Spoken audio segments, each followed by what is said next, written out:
आज फिल्मी संगम चैनल पर हमारे साथ हैं सारिका संजोग जी, जिनकी पहली फिल्म बतौर निर्देशक कहानी रबर बैंड की 14 अक्टूबर को रिलीज होने जा रही है। सारिका जी, फिल्मी संगम चैनल पर आपका स्वागत है। मुझे सबसे पहले बताएं कि अब तक की आपकी यात्रा क्या रही है, मतलब फिल्म मेकिंग का चस्का कैसे लगा, फिल्मों का शौक कैसे लगा, उसके पहले की आपकी जर्नी क्या थी? बैकग्राउंड से बचपन से फिल्में देखती हूँ। मेरे फादर को मैं फिल्म डायरेक्ट कर, जहाँ लोग सोचते हैं कि डॉक्टर बननी चाहिए या कोई और प्रोफेशन होना चाहिए, वहाँ मेरे फादर चाहते थे कि मैं डायरेक्शन में आऊँ, जबकि वो खुद भी फिल्म इंडस्ट्री से नहीं। तो बहुत सारी फिल्में दिखाते थे, बहुत सारी फिल्में, मतलब आला माला से लेकर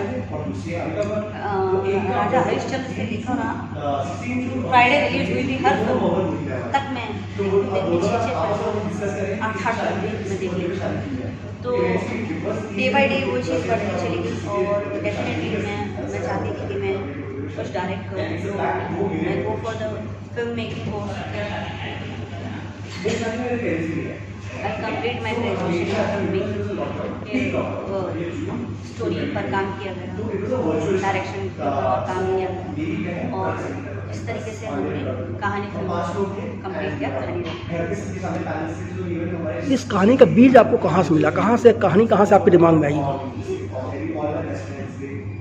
कहा जाता है कि वो बाबा मछली के बच्चे को कौन तैरता है, तो जब आप स्टोरी कलेक्टर होते हो ना, वो आप कहीं ना कहीं से कुछ ना कुछ कलेक्ट कर लेते हैं, वो बीज आपको मिल जाता है, आपको दिख जाता है। तो वो कहीं ना कहीं दिखता चला गया और कहीं ना कहीं वो बहुत सारे इसके बाद भी मेरी कॉन्सेप्ट अलग है, डेफिनेटली इससे बिल्कुल अलग है, कहानी से बिल्कुल अलग है। हर कॉन्सेप्ट मेरा जो है अपने अपने अलग है, डिफरेंट। वैसे कहानी भी है तो इर्द गिर्द होती है, स्टोरियाँ हमारे आसपास होती है और मुझे लगता है जो आसपास की स्टोरियाँ होती है वो ज़्यादा रिलेटेड, हम उससे रिलेट कर जाते हैं, हम उसको कलेक्ट कर जाते हैं, हम उससे करेक्ट फील करते हैं।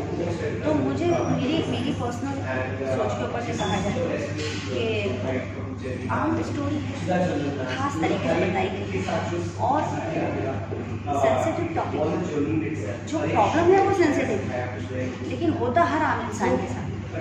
तो बस मुझे लगा कि इसके ऊपर काम।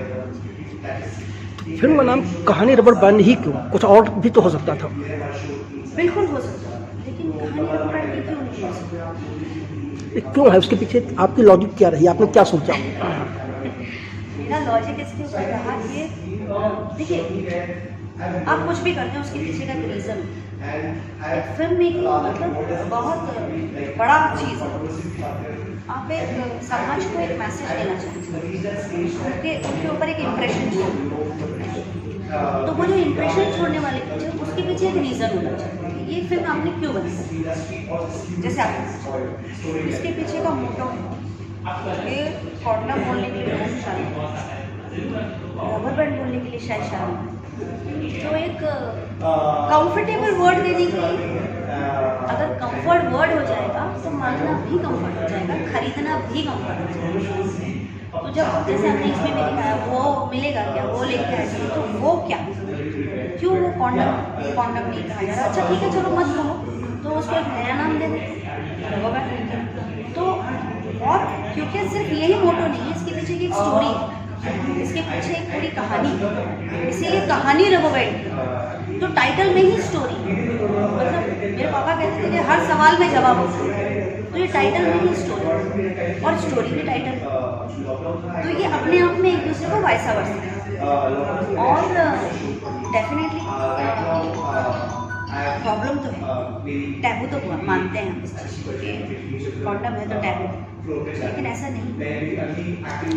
आपने क्या इस बात की रिसर्च किया कि हमारे देश में कंडोम को लेकर के टैबू क्यों बना हुआ है, जबकि उसके काफ़ी विज्ञापन कई सालों से टीवी पर सब जगह चलते रह रहे हैं? देखिए, जो विज्ञापन बन रहे हैं या जो एक हम छोटे होते थे ना, तो हमने वो विज्ञापन देखा था, हम दो हमारे, सिंपल, हमें आज भी याद है।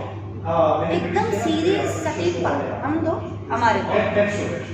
वो ट्रायंगल आज भी आगे यहाँ छपा हुआ, वहाँ कुछ भी अश्लीलता नहीं, वहाँ कुछ भी गलत नहीं दिखाया। गलत क्या होता है, अब बेडरूम की बात अगर बाहर आके करो तो वो गलत है। बेडरूम की एक्टिविटी अगर आप बाहर आके करते तो वो गलत है। देखिए हमें पता है बेडरूम के अंदर क्या होता है, अभी हमारे बच्चों की एज नहीं है वो सब चीज़ें देखने, तो हम उसको चीज़ों में ऐड करते हैं। अब मुझे कोई सवाल करे कहानी की कॉन्डम की बात है, कॉन्डम के बारे में इसलिए करेंगे, कॉन्डम जो है ना वो एक मेडिसिन, वो एक ज़रूरत है, वो एक दवा है, एक टैबू है। हमने उसे टैबू बना दिया, एड्स ये वो उसको कॉमेडी बना दी। तो जब हम कॉमेडी किस पे करते हैं, जब उसको वो अश्लील बना देते हैं, जबकि वो नीड है पैरासीटामोल की तरह, डिस्प्रिन की तरह, बाकी मेडिसिन की तरह, ये भी एक मेडिसिन है। थोड़ा कंफर्ट कर दो, लाइट कर दो माहौल, जो मांग रहा है उसे बख्श दो भाई। वो एक रिस्पॉन्सिबल आदमी इसलिए ले रहा है अपनी लाइफ में, जो उसकी पार्टनर है, वाइफ है, गर्लफ्रेंड है, जो भी। देखिए हम मानते हैं हम देश, हमारा देश बहुत आगे जा चुका है, हम इस चीज़ को डिनाई नहीं कर सकते, हम इस चीज़ को बिल्कुल डिनाई नहीं कर सकते कि हमारा देश आगे बढ़ेगा। अब आगे बढ़ने के साथ साथ हमारे बच्चों की सोच भी बढ़ी, हमारे बच्चों के हाथ में इतनी गेम्स हैं, इतना सब कुछ है, तो हमारे बच्चे ये फिल्म देख के बिगड़ जाएंगे नहीं। आपके बच्चे यहाँ से फिल्म देखने के बाद उन्हें एक मैसेज मिले, ताकि वो अपने बच्चों को आगे जब वो बड़े होंगे ना तो उनको कॉन्डम मांगने में शर्म नहीं है। पैड ही है, यूज़ होता है, कॉन्डम ही यूज़ होता है। फिल्म की कहानी के बारे में क्या बताना चाहेंगे आप? जी, फिल्म की कहानी को लेकर क्या कहना चाहेंगे आप? फिल्म की कहानी बहुत थोड़े से दिन रहे, 14 अक्टूबर आई थी। हाँ, लेकिन ये है कि ये कहानी है कि जब किसी की लाइफ कॉन्डम से रिलेटेड कोई प्रॉब्लम हो जाता है, देखिए चूक हर किसी से, हमारे कैरेक्टर से उससे चूक हो कि उसने चेक किया, उसने एक्सपायरी चेक की, उसने प्राइजेस चेक किया, वो कोई सस्ता चीज़ उठा के लिया, और उसके बाद में उसकी फैमिली में क्या प्रॉब्लम, एक लड़की की लाइफ में क्या प्रॉब्लम, फिर वो प्रॉब्लम से लड़े, जब the day they come to know की प्रॉब्लम कॉन्डम की वजह से, तो जिसकी जब चोर चोरी करता है प्रॉब्लम उसकी वजह से आती है, तो उस पर केस होता है। किसी ने खून कर दिया, मर्डर कर दिया, तो वो मर्डरस पे ही केस होता है। तो कॉन्डम लेकिन सही बात है। ये स्टोरी है, उस पे भी अब मुश्किल क्या है, मुश्किल है कि वो प्रूफ कैसे करें, कोर्ट में जाने के बाद आप प्रूफ कैसे करें, वो प्रूफ कैसे हुआ है वो देखने के लिए तो कहानी रबरपट्टी देखने के लिए।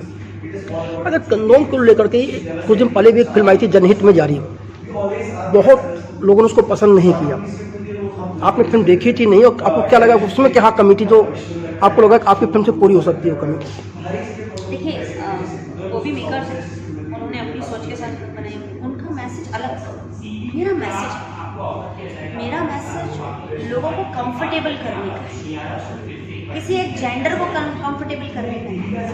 देखिए आज मैं बच्चों के हाथ में लेके बोलूँगी जाओ कॉन्डम बेच के आओ तो लोग कंफर्टेबल हो जाएंगे, नहीं, हमको बैठकर उसके बारे में बताना होगा। जब वो नज़रों में आएगा जाएगा, कोई देख के हम अपने बच्चों को कोई देख लेते हैं, हम बच्चों को ऐसे मुंह मोड़ देते, बेटा उधर नहीं देखना, एट दैट टाइम हम अपने बच्चों के दिमाग में डाल देते हैं कि ये कोई गलत चीज़ है, क्योंकि आप इसको छुपाओ। देखो मैं ये नहीं बोल रही हूँ कि सड़क पर फेंक, मैं ये कह रही हूँ कि आप एक डिस्कम्फर्ट क्रिएट कर, आप एक टैबू को और बढ़ा कर, तो ये स्टोरी है, ये स्टोरी कॉन्डम की वजह से होने वाली प्रॉब्लम के बारे में। कॉन्डम लड़कियों को बेचना चाहिए ये नहीं, कॉन्डम अगर किसी के पास थोक के भाव में आ जाए तो वो कैसे बेचने जाएगा ये नहीं, भाई एजेंडा नहीं है। तो उन्होंने किया रिस्पेक्ट, उनका एजेंडा अलग था, वो स्टोरी को देखने का तरीका, तो शायद लोगों को वैसे समझ भी आया। मैं आज जो बात कर रही हूँ 14 के बाद लोगों को इसको अगर जिस तरीके से चल रहा है, जो समझ में आ रहा है, अगर वो समझते हैं उस चीज़ को तो डेफिनेटली बैठ के बात किया जाएगा फिर दोबारा से कि लोगों को कितनी समझ आई, कितनी नहीं समझ आई। यहाँ पे रेटिंग्स की बात होती है, मैं ये इसने इतना स्कोरिंग किया, ये इसने इतना स्कोरिंग किया, अबाउट बिजनेस। यहाँ पर एक तो बात है, जब थिएटर से लोग बाहर निकलेंगे ना, देखो एजुकेटेड सब है, लेकिन झिझक जो है ना वो एक दिन में नहीं उतरती। ये देखने के बाद है ना, जब आप 2 घंटा बैठकर उसी बात को प्यार से अलग अलग तरीके से मीठी कॉमेडी के साथ, छोटी कॉमेडी के साथ देखेंगे तो आपको वो बड़ी नहीं लगती, लेकिन बहुत प्यार से आप एक बड़ा मैसेज लेके। क्या जो आपने कहानी का आधार बताया कि कंडोम की वजह से कुछ गड़बड़ियाँ हुई, उस ढंग की घटना आपने अपने आसपास कहीं सुनी थी किसी दोस्त, सहेली, रिश्तेदार में? बिल्कुल सुनी है, देखी है, वहीं से हम प्रेरित भी होते। बोलते हैं ना कि हमें प्रेरणा वहीं से मिली कि ऐसा हुआ। आप सोच रहे हैं कि देखिए, अगर मैं वीमेन की बात करूँ, मैं एक औरत हूँ और मैं औरत होकर ये बात कर रही हूँ तो बड़ा वियर्ड दिखते हैं औरत के कॉन्डक्ट के ऊपर। भैया हमारे सेफ्टी के लिए तो हम नहीं बोलेंगे तो कौन बोलेंगे? करेक्ट। ये मेरी सेफ्टी की बात है, ये हर औरत की सेफ्टी की बात है। तो अगर मेरा ये मतलब नहीं कि मैं जाके खरीदूँ, ये मेरा पार्टनर खरीदे, जो भी फीमेल है उनका जो मेल पार्टनर है वो जाके खरीदे, उसको गलत ना समझे। वो मेरी सेफ्टी के लिए खरीदा, वो आपकी सेफ्टी के लिए खरीदा, वो अपनी वाइफ की सेफ्टी के लिए खरीदा, वो किसी और चीज़ के लिए नहीं खरीदा। और सबसे बड़ी बात जो है, एक औरत होते हुए मैं बात करने के लिए इस बारे में करना चाहती हूँ, घर की नींव औरत है, सही बात है। बच्चों की नींव औरत है। हमें अपने बच्चों को क्या संस्कार देने हैं वो एक औरत है। मैं बिल्कुल नहीं कह रही हूँ कि उन्हें अश्लील बना, लेकिन वो बन रहे हैं। हम बहुत सारी थिएटर में फिल्में देखते हैं जहाँ पर हमको लगता ही नहीं कि यहाँ पे पैंटी पहन के बैकग्राउंड में गर्ल्स को डांस करना चाहिए, लेकिन हम अपने बच्चों को ले जाके कंफर्ट दे दें कि अगर कोई पैंटी और उसमें दिख जाता है तो आप कंफर्ट हो जाइए, कोई प्रॉब्लम नहीं, कोई नो ऑफेंस किसी के कपड़ों के ऊपर, बिल्कुल वो उसकी अपनी इच्छा है कि वो उसको हम कंफर्ट दें। वैसे ही ये मेडिसिन कंफर्ट बनता है। हम अपने बच्चों को थोड़ा ज़रूर ये बताएं कि बेटा दवाई, अगर हम ये नहीं बता सकते छोटे बच्चों को ये कॉन्डम है तो हम बता सकते हैं बेटा दवाई है जो बड़े लोगों के काम है। तो जब वो दिमाग में उसका रहेगा ना, जब वो बड़ा होगा, 14-15 ईयर्स का होगा, 16 ईयर्स का होगा, जब वो 17 ईयर्स का होगा, तब उसको लगेगा मैं दवा खरीदने जा रहा हूँ, बिकॉज मेरी मॉम ने मुझे बोला, my mom taught me like this कि एक मेडिसिन है। उसने ये नहीं किया उसको नहीं देखते, वही हमने अपने बच्चों के दिमाग में बीज बोते। That is only thing. कलाकारों का चयन किस हिसाब से, मनीष और या अविका गौर ही क्यों? मनीष और अविका गौर जो हैं सीरियल बैकग्राउंड से डेफिनेटली, उनके सीरियल में लोगों ने उनको बहुत प्यार दिया, बहुत सराहा है। और ऑनेस्टली जब मैं फिल्म करने जा रही थी तो बीइंग अ न्यू डायरेक्टर हर कोई आपके साथ नहीं खड़ा होता। सही बात, ये सबको पता है। आप कितना भी अच्छे हैं, कितने भी टैलेंट हैं, अरे नया है, देखिए आप कितने भी एक्सपर्ट के साथ काम करें, गिरता तो वो भी है ना, गलती तो उससे भी होती है। तो अगर एक नया इंसान आके कुछ करने की कोशिश कर रहा है तो क्या होगा, गिरेगा ना, गलती करेगा ना, फिर संभालिए, लेकिन वो चीज़ नहीं, they trust. Avika, Manish, specially Manish, ये सेट पे साउंड्स गुड, और उन्होंने मेरा टेक्निकल वर्क देखा, मेरा स्क्रिप्टिंग देखा, सारी चीज़ें एकदम टेक्निकली राइट। उसने मुझसे पूछा स्क्रीन प्ले हुआ है डन, ये हुआ है डन, वो तो उसको पता था कि इसकी तैयारी हुई। तो सारी चीज़ें करते हुए, और हमारे पास कोई बड़ी टीम नहीं थी, मतलब मैं बोलूँ तो मेरे पास कोई 15-20 लोगों की टीम नहीं, हार्डली 3 लोग, मैं और मेरे दोस्त, हम ही सब चीज़ें करते हैं, हम ही दौड़ रहे हैं, हम ही भाग रहे हैं, हम ही शूट कर रहे हैं, हम ही सारी चीज़ों को अरेंज कर रहे हैं, क्योंकि हमारे पास इतना ऑसम बजट नहीं है। जो भी हुआ है, जो भी चीज़ें हुई हैं, बहुत संभाल के, बोलते हैं ना गृहिणी किचन को बहुत संभाल के चलती है, तो ये एक संभाल के चली हुई फिल्म। तो इस फिल्म को शूटिंग के दौरान किस तरह के अनुभव रहे, खट्टे मीठे? बहुत अच्छे थे, मतलब लोग शॉक हो गया डन, हाँ डन, एक्सपीरियंस अच्छे रहे। इतनी गर्मी में शूट किया, जब काम आपके सर पे होता है ना और आप शिद्दत वाले पागल होते हैं, गर्मी, सर्दी, धूप का एहसास ही, मतलब मेरे एक्टर्स तो भाई सेंसिटिव होते हैं, फिर भी धूप में लगे हुए थे कि नहीं हमें करना है। मेरे एक भी एक्टर ने मतलब जो बीमार पड़ गए, मैं माई सेल्फ बेहोश हो गई, इतनी गर्मी थी। फर्स्ट डे में सेट पे बेहोश हो गई, लेकिन गर्मी एक्टर्स ट्रिप चढ़ाया हुआ है, ऐसे लेटे हुए हैं, टेक कर रहे हैं। क्लाइमेक्स में आज भी याद है मनीष को खड़ा नहीं हो जा रहा और हमारे पास टाइम था, वो लोकेशन हमारे पास उतने टाइम के लिए, तो इधर वो ड्रिप चढ़ाता था, इधर वो नीचे आता था। मैं उसको कितना बोलूँ कि मनीष बैकअप करते, कोई नहीं अपन बाद में करेंगे, तेरे से करने से नहीं सर, नो प्रॉब्लम। हमेशा वो हिम्मत करके खड़ा ही रहा। मतलब मुझे ऐसा लगता था कि यार एक्टर है वो, उसको तो अपना वो होना चाहिए। तो मैं डॉक्टर बुलाओ, 2 डॉक्टर बुलाओ, एक चीज़ की कमी नहीं होनी चाहिए। डॉक्टर हमेशा सेट पर होते ही थे, मुझे लगता था गर्मी 2 डॉक्टर के कॉन्टैक्ट होते ही थे। एक हमारा जो स्पेशली गाड़ी थी वो सिर्फ डॉक्टर्स के लिए रखी गई क्योंकि कभी भी कुछ भी हो सकता था। तो गर्मी की वजह से, क्लाइमेट की वजह से क्या, और बनारस वालों में जो प्यार, जो बनारस में मुझे प्यार मिला, जो ऑरा है वहाँ शिव की नगरी है, तो जो प्यार मिला है, जो सम्मान मिला और जो एनर्जी से हमने वहाँ काम खत्म किया, मैं ऐसा experience my experience is very good. Film को कहाँ फिल्माया और कितने दिन में शूटिंग पूरी की आपने? फिल्म को हमने बनारस में शूट किया स्टार्ट टू फिनिश, और सोच से पहले फिल्म खत्म हुई, तो नंबर्स पे नहीं जाते, जो सोच के गए थे उससे 7 दिन पहले हमने फिल्म को खत्म कर, तो बस बेस्ट था। हमारे एडिटर जब उनको मैंने देखा, ये सब मार्केट के होते ना एक्सपर्ट्स हैं ऑलरेडी, ये सारे एक्सपर्टीज़ हैं अपने आप कि नहीं, तो उन्होंने जब फिल्म को देखा, फुटेज देखा, हाँ उनके अलग एक्सपीरियंस रहे हैं, तो उस हिसाब से उन्होंने बोला मेरे सिनेमाटोग्राफर फारूक भाई ही ट्रस्ट हूँ, और इतना सीनियर होने के बाद भी मतलब मैं बोलती थी मेरे को ये ऐसा ही चाहिए। सारिका ये नहीं बहुत नॉर्मल लग रहा है, नॉर्मल स्टोरी है तो नॉर्मल दिखनी चाहिए, हम क्यों इसमें और घुसाएं सकते। आपके अनुसार जब फिल्म देख के दर्शक बाहर निकलेगा तो उसके दिमाग में क्या रह जाएगा? डेफिनेटली उसकी सोच बदलेगी, डेफिनेटली।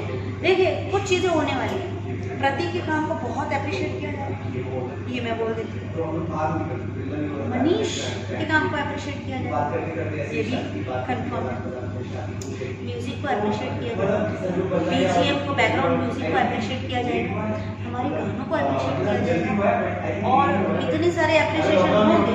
और मैसेज लेके देखिए, आप जब बाहर निकलते हो ना तो थिएटर के अंदर से, तो हर दर्शक को ये सोचना चाहिए कि मैं क्या लेके जाऊँ। मैं बाहर निकला हूँ, मैंने इस फिल्म पे 200 रुपये डाले, 500 रुपये डाले, या वट एवर अमाउंट डाला और समय डाला है, तो मैं इस फिल्म से क्या लेके बाहर जाऊँ, क्या चीज़ है वो चीज़। देखिए आजकल हम बात करें एक्शन, ये बहुत अच्छा PUBG आ गया, चल रहा है, बच्चे लगे हुए हैं, सब देख रहे हैं, वो भी अप्रिशिएट होता है कि हम पहले एक चीज़ छोटे फोन में देख रहे, फिर बड़े पर्दे पर देख रहे हैं। चलिए एक सवाल और है कि आपके पिता आपको फिल्म डायरेक्टर बनाना चाह रहे थे, फिर आपने इतनी देर में क्यों शुरुआत की? डेफिनेटली देर में शुरुआत इसलिए की क्योंकि कहीं ना कहीं वो सपना ना छूट गया। जब आप बड़े होते हैं बहुत सारी चीज़ें फ्लो में निकल जाती हैं, मैं कुछ और सोच ही नहीं। The day I get free with my all the responsibilities कि हाँ जी ये भी हो गया, ये भी हो गया, तो ऐसा लगा कि नाउ मेरे लिए, तो अब ये भी मेरे लिए नहीं, this is because of my father, तो बट बहुत लोगों ने हेल्प। ऐसे कहाँ आप व्यस्त थे कि आपको ये दिमाग में उतर गई थी? आपसे क्या काम कर रही थी आप? फैमिली देख रहे थे, और बहुत सारी रिस्पॉन्सिबिलिटी होती है वुमेन होने के नाते। आपको भाई को देखना, आपको शादी हो जाती है तो अपने हस्बैंड को भी देखना, बच्चे हो जाते हैं तो बच्चों को भी देखना, तो वो एक नॉर्मल लाइफ जिसको मैं नॉर्मल सबसे डिफिकल्ट भाई एक घर को चलाना सबसे बड़ा काम, तो वो बड़ा काम मैं कर रही हूँ। वो बड़ा काम करने के बाद जब डे आई गेट फ्री, अब ये काम बाकी लोग भी कर रहे हैं, तुमसे पूछा नहीं क्या करना चाहिए, तो अब एक ही काम रह गया था जो मेरे पापा का ड्रीम, वो वैसे आगे आ गया, तो वो कहीं ना कहीं होंगे तो इतना तो प्राउड करेंगे कि यहाँ तक, तो आगे तो। इसके बाद की क्या योजना है? इसके बाद क्योंकि लॉकडाउन आ गया था तो घर पे बैठ के करते क्या, जो सीखा है वही करेंगे, तो इसके बाद कॉन्सेप्ट लिखी, स्टोरीज लिखी, डेफिनेटली सारे अलग अलग रोल हैं। अच्छा मेरे साथ प्रॉब्लम क्या है ना कि मैं एक वे पे नहीं चलती। अगर मैं बोलूँ कि मैंने मैसेज के ऊपर फिल्म की है, अगली फिल्म इससे बिल्कुल अलग है, टोटली अलग है, लेकिन उसमें भी एक रीज़न है कि वाई दिस, ये फिल्म में क्यों बनी, इसकी प्रॉब्लम है। तो वो एक ऐसी फिल्म है जो एक औरत बनाएगी और डेफिनेटली वो मर्दों की प्रॉब्लम से रिलेटेड होगी। एक और दूसरी मैं प्रसाद सर के साथ एक अगली फिल्म कर रही हूँ, सन्निवेश। अच्छा, प्रसाद सर जिन्होंने बहुत बड़ी बड़ी फिल्में लिखी हैं, RRR लिखी है, is a writer of RRR, writer of Baahubali, Bajrangi Bhaijaan, ये बड़ी बड़ी फिल्में उन्होंने की। और जब मैं उनके पास गई मुझे आपको इस पर अच्छी स्टोरी दिखाई है, उन्होंने लिखा और उन्होंने मुझे एक स्टोरी जैसे सारी।